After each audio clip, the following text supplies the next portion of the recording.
इस चैनल पर बहुत ही आवश्यक जानकारियाँ आपको मिलती हैं, जिनका लाभ उठाकर आप अपने जीवन में आने वाली परेशानियों को दूर कर सकते हैं और कई प्रकार के ज्ञान आपको प्राप्त होंगे। तो चलिए आज की वीडियो को शुरू करते हैं। आज का हमारा विषय बहुत ही रोचक है और हर किसी के काम आने वाला है। पूजा पाठ तो हर व्यक्ति अपने घर में करता है, चाहे वह स्त्री हो या पुरुष हो। सुबह शाम की ज्योत अपने घर में हर व्यक्ति जगाता है, लेकिन क्या आपको पता है कि आप उस जली हुई ज्योत का आखिर में क्या करते हैं और उसका क्या करना चाहिए?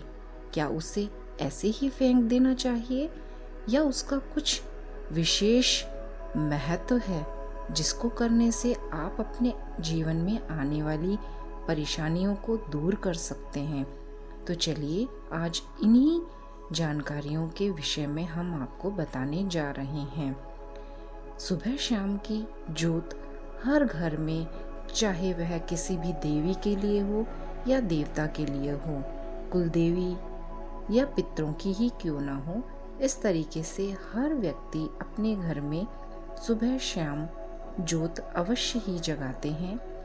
जो लोग सुबह ज्योत नहीं जगाते हैं, परंतु संध्या वंदन तो हर व्यक्ति करता ही है।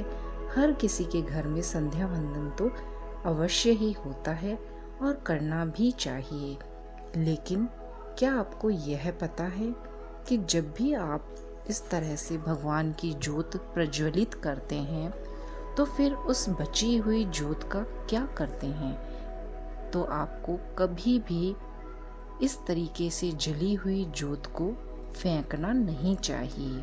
मैं आपको इसका एक बहुत ही सरल तरीका बताऊंगी, जिसको करने से आपने जो पूजा पाठ जब तब किया है उसका पूर्ण फल आपको ही प्राप्त होगा। तो आप कभी भी इस तरीके से जगाई हुई ज्योत की राख को या बची हुई ज्योत को कभी भी ऐसे ही कचरे में या कहीं पर भी ना फेंकें। कभी भी उसे किसी के पैरों में ना आने दें, क्योंकि जो भी श्रद्धा भाव से आपने ज्योत को जगाया है उसमें जो भाव रखे हैं और भगवान को अर्पित किया हुआ है, तो जब वह किसी के भी पैरों में इस तरीके से फेंकी जाती है तो उसका अपमान होता है और उसका दोष लगता है। तो ऐसा कभी भी ना करें। आप इसके लिए मेरे बताए हुए कुछ तरीके करके उसका पुण्य फल प्राप्त कर सकते हैं और इन दोषों से बच सकते हैं। तो चलिए मैं आपको बता देती हूँ आप क्या करें कि जैसे ही आप ज्योत जगाते हैं तो ज्योत को आप एक खाली डिब्बे में इकट्ठा करते रहें और महीने भर में या 15 दिन में आप एक मिट्टी का कसूरा मिल जाता है, मतलब एक मिट्टी वाले जो होते हैं, मिट्टी के कुम्हार जो होते हैं, जो मिट्टी के बर्तन बनाते हैं, उनसे एक मिट्टी का बड़ा बर्तन ले आएं। जैसे पक्षियों के लिए हम पानी रखते हैं तो मिट्टी का बर्तन होता है खुले मुंह का, इस तरीके का, या फिर बड़ा दिया ले लें। तो उसमें वो सारी ज्योत को आप रख लें।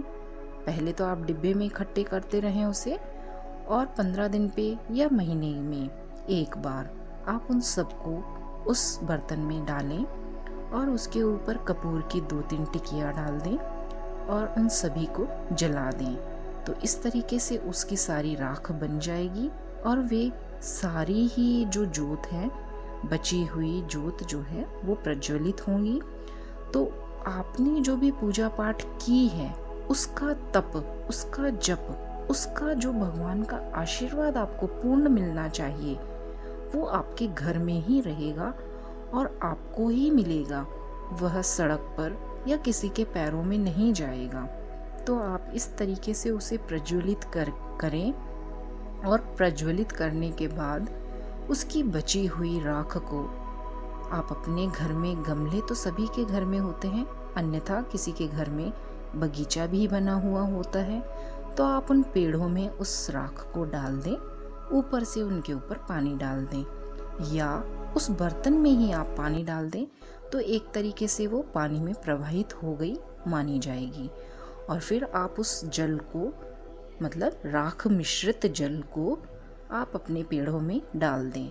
तो इस तरीके से करने से आपके पेड़ों में उस पवित्र राख की वाइब्रेशन रहेगी, वह वाइब्रेशन आपके घर में रहेगी। इससे आपके घर से नकारात्मकताएं भी जाएंगी और भगवान का आशीर्वाद आपके पेड़ पौधों को भी देखना बहुत ही हरा भरा भी बनाएंगी।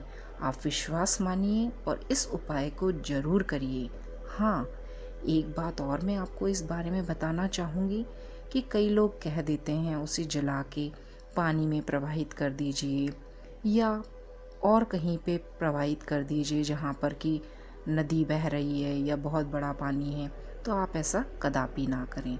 ऐसा आप मन को प्रसन्न करने के लिए कर ही आते हैं, लेकिन आप इस तरह से करके प्रकृति को गंदा करते हैं तो आपको लाभ होने के बजाय नुकसान होता है।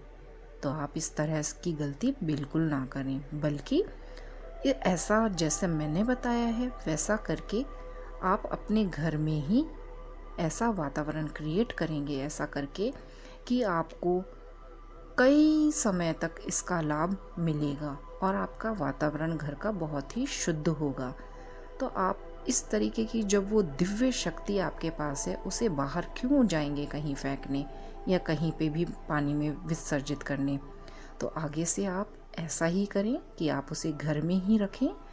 और जैसे कि पूजा में बचने वाली सामग्रियां हैं, जैसे फूल हैं, पत्ते हैं, तो उनको भी आप सुखाकर अपने पेड़ों के गमलों में ही डाल दें, जो कि खाद का ही रूप ले लेंगी और आपके पेड़ों को भी पनपने में मदद मिलेगी। और उन फूल पत्तों से जो भगवान के ऊपर अर्पित किए हुए हैं उनकी वाइब्रेशन भी आपके घर में ही रहेगी। तो आपको ऐसा अवश्य करना चाहिए। इससे आपके जीवन में भगवान की कृपा निरंतर बनेगी और आपको आपकी पूजा का फल पूर्ण रूप से प्राप्त होगा। तो मुझे विश्वास है कि आप इस तरीके से अपने जीवन में नई प्रगति, नई उत्साह के साथ आगे बढ़ेंगे और इन उपायों को अपनाकर अपनी ज़िंदगी में बदलाव महसूस करेंगे। तो चलिए मिलते हैं पुनः नए विषय और नई वीडियो, नई जानकारी के साथ, नए पड़ाव में, नए वीडियो में। तब तक के लिए नमस्कार, धन्यवाद, जय माता दी।